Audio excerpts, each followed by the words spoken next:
All right, guys, we just made it to tank number 3. His name is Joe. He invited us to his house. We are here. First thing I noticed, the landscape. It is gorgeous. I love the landscape. It's luscious green. So he invited us inside. He's got a big water box. I want to say it's 200+ gallon tank. We're gonna go inside, so let's go check it out. Number 3, here we go. Oh, you want belly roll? Oh, you wanna kick that leg, huh? Kick that leg, kick that leg. I love doggies. I'm a dog freak, I swear. I like it more than fish tanks, I think. It's a Waterbox 220. 220? Yes, sir. How many gallons is it? The display's at 185. It's beautiful. I love how thick the glass is, rimless. How long has the tank been running for? About a year and 3 months. Year and 3 months, that's it? Yeah, a lot of the coral came from a 100 gallon I had set up. And I can't help but to see how healthy your fish are. Yeah, they get fed twice a day. The tanks get fed nori. Every single day. He shows how they show from the colors. Rods. They're nice and chunky. Wrasses are good. He likes to dump sand, but he's a good wrasse. He is huge. Yeah, I'm gonna have to take him up. What is that, a red colors ones? Yeah. You know they get huge, right? Oh, I know they do. It's beautiful. Is he bothering anyone? No, he just likes to dump sand, which could be a nuisance to stuff, you know. So you ever have problems keeping the sand clean? I do not, no. No? Surprisingly, I don't have any cleanup crew. How do you maintain your sand? You do anything special? Water changes every week to every 2 weeks. I do 30 to 40 gallons. 30 to 40 gallons? And what water are you using? What salt? I use Pro Aquatics. Pro Aquatics? Do you make your own salt, or you buy from somebody? I dose C-Chem, alkalinity, and calcium. C-Chem, alkalinity, and calcium? 30 mils of alkalinity and like 34 of calcium. Calcium's like a 450 to 480. Okay. Nitrates are like between 20 and 30. Phosphates like 0.05 to 1. And your alkalinity? Alkalinity's 8.3, 8.2. It runs, fluctuates. Do you have any issues keeping up with the alkalinity? At first I did. When I first set the tank up, I had problems because some of the chalices, they eat a lot of alkalinity up. Yeah, especially the limonesa. It's just, there's something needs some carbonate. Yeah, so I had to really jump it up a lot to see, I put it way up to see where it was at, and then throw some things off. I'd lose some coral, and finally it's starting to get dialed in, but. And for flow, I see you have 2 power heads. Am I missing any of them? Yeah, just 2 of them. Okay, and those are the Neros? Nero 5s. Okay. How much water those move? I'm not sure. I've got them turned all the way up. I could probably use more. I was going to say, because it seems like plenty of flow. I see the way those anemones are moving. The leather's actually swaying back and forth. So I have an Ecotech LS1 pump, which puts out, I have it turned all the way up. And when I came in, you were kind of pointing at a few corals. You have a fish that is picking at some of your corals? Yeah, Lamarck, Genacanthus Lamarck. You wouldn't think they'd eat corals, but they're eating coral. He's eating. Yeah, usually they're pretty friendly, like. Yeah, I had one before, didn't have problems with it, and for some reason he's eating coral, so I need to get him out of the tank.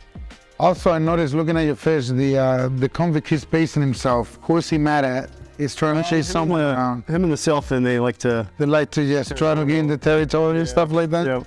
Do you feed him nori, like you said earlier, every single day? Twice a week, usually. 3 times a week. So I'm gonna recommend you something that is gonna make a huge difference. Okay. Start feeding them 24/7. Every time you walk in there, they need to have algae.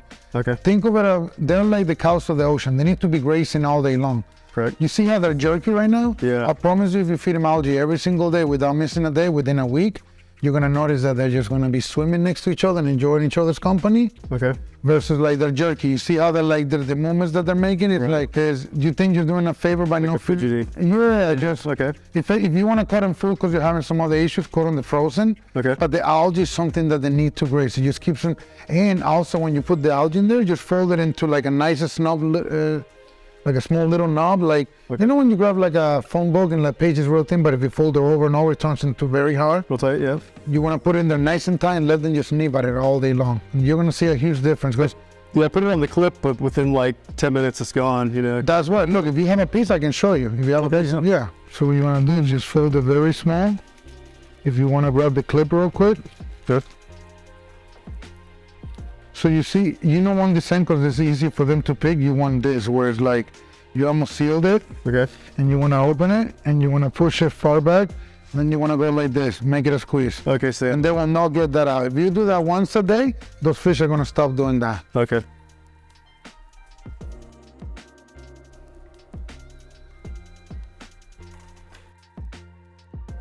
I see you got this beautiful St. Thomas mushroom right here. It is gorgeous. And this luminosa here. 6 years ago, my wife bought me a dime-sized frag, like glued it to that rock actually, And you gotta like almost just give it away because it's too much. I give it to Chris at the fish store, and it just grows and grows and grows. It does. So Julian Sprung, you heard of Julian Sprung? Yes, I have, yes. So when you go to his house, he's got a 300-gallon tank, and in the very center there's about 30-inch piece of that is just swirling over and over. Wow. We call it the Sprung Stunner, Julian Stunner.